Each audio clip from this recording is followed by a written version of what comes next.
ویسے P T I کے اندر کوئی مفاہمتی ہے رانا صاحب آپ کو نظر آ رہا ہے؟ اور دوسرا جنید اکبر پورا کے پی کے بند کرنے جا رہے ہیں، کیا مطلب وہاں پہ کوئی آ نہیں جا سکے گا یا صرف وفاق والوں کے لیے اور پنجاب والوں کے لیے بند ہوگا؟ کیا مطلب ایلیبریٹ ذرا پلیز کیجئے گا۔ پہلے تو ایک چیز نا فضا میں چاہ رہا ہوں کہ میں ضرور کہوں کہ یہ جو ننگے پاؤں تھکی ہاری دل گرفتہ اپنے بھائی سے ملنے کے لیے بے چین ایک دکھیاری بہن جس طرح فٹ پاتھ پہ بیٹھی ہوئی ہے، یہ تصویر جو ہے نا یہ شہباز شریف کا اور اس عدلیہ کا کبھی پیچھا نہیں چھوڑے گی۔ جس انداز میں علیمہ کی بے بسی اس تصویر میں نظر آ رہی ہے، ننگے پیر وہ فٹ پاتھ پہ بیٹھی ہیں اس گرمی میں، میرا خیال ہے اس نظام کے لیے اس سے زیادہ شرمندگی کی اور کوئی چیز نہیں ہو سکتی۔ دوسری طرف میں اس تصویر کو اس لیے بھی بڑی اہمیت دیتا ہوں کہ اس سے زیادہ پاکستان کے اندر کو پیورٹی نہیں مل سکتی آپ کو، ٹھیک ہے نا، جس میں ایک بہن اپنے بھائی کے لیے آل آؤٹ جا رہی ہے، ٹھیک ہے، اور یہ پتہ نہیں کتنے لاکھوں کروڑوں بھائیوں کے لیے ایک تسکین کا سبب ہے کہ اگر پوری دنیا بھی ان کا ساتھ چھوڑ جائے تو ان کی بہن نہیں ساتھ چھوڑے گی۔ یہ تصویر ایک ماڈل ہے پیورٹی اور نیچرلٹی کا، رشتوں کا۔ تو میں آئی مسٹ سلیوٹ محترم بے نظیر بھٹو شہید بھی اسی طرح انہوں نے ایک سٹرگل کی تھی، مجھے یاد ہے ایسے ہی وہ فٹ پاتھ پہ بیٹھتی تھی، بلاول کو گود میں لے کے، بختاور کو گود میں لے کے۔ لیکن پھر میرا سوال یہ ہوتا ہے کہ why it is always happened in Muslim League era؟ تب بھی گورنمنٹ پی ایم ایل این کی تھی، اب بھی گورنمنٹ پی ایم ایل این کی ہے۔ یہ کیوں ایسا ہوتا ہے؟ مریم نواز صاحبہ کے ساتھ اگر کوئی غلط بات ہو، میں مریم نواز صاحبہ کے ساتھ کھڑا ہوں ان کی عزت تکریم کے لیے،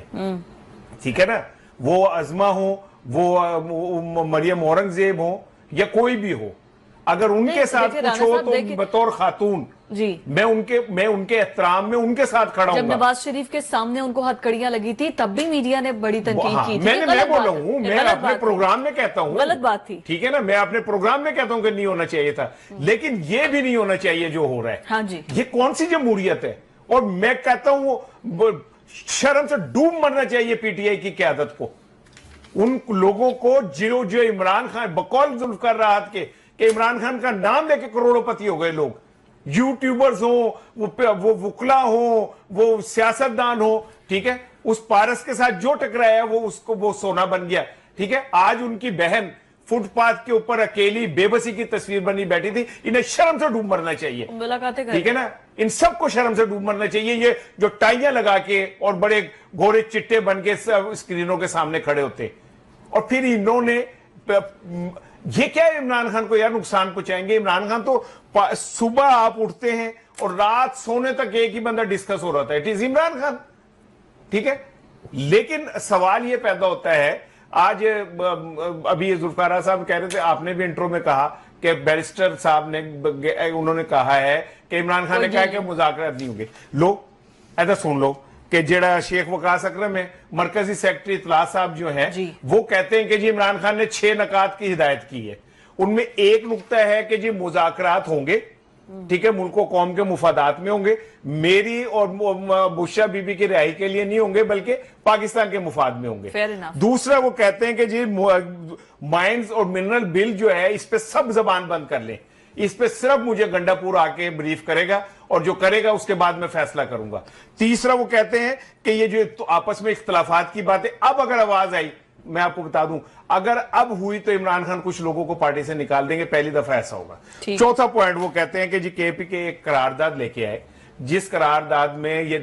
وفاق سے درخواست کی جائے کہ جو افغان مہاجرین ہیں نا ان کو نکالنے کا ٹائم تھوڑا ایکسپینڈ کیا جائے اور افغانستان سے بات چیت کی جائے۔ پانچواں پوائنٹ وہ کہتے ہیں کہ جناب علی ایک اور قرارداد لائیں جس میں پشاور ہائی کورٹ کے چیف جسٹس سے درخواست کریں کہ جناب جو پینڈنگ پڑے ہوئے ہیں الیکشن ٹریبیونلز میں معاملات ان کو سنیں، اور آخری وہ کہتے ہیں جی اتحادیوں سے رابطے تیز کریں۔ میں تو شیخ وقاص اکرم کی بات کو بائی کروں گا کیونکہ انہوں نے یہ آفیشیلی اسٹیٹمنٹ جاری کی ہے، باقی میں کسی کو نہیں مانتا، لیکن میں بیرسٹر گوہر کوئی معمولی بندے ہیں جس کی آپ بات نہیں مان رہے؟ میں کہڑی انہوں کو ضمانت کرانی ہے، میں ویسے ایک بات کر رہا ہوں کہ جو یہ ساری قیادت ہے، اگر آج ان میں تھوڑی سی شرم ہوتی تو آج وہ ننگے پیر بیٹھی عورت کے پیچھے کھڑے ہوتے ہیں۔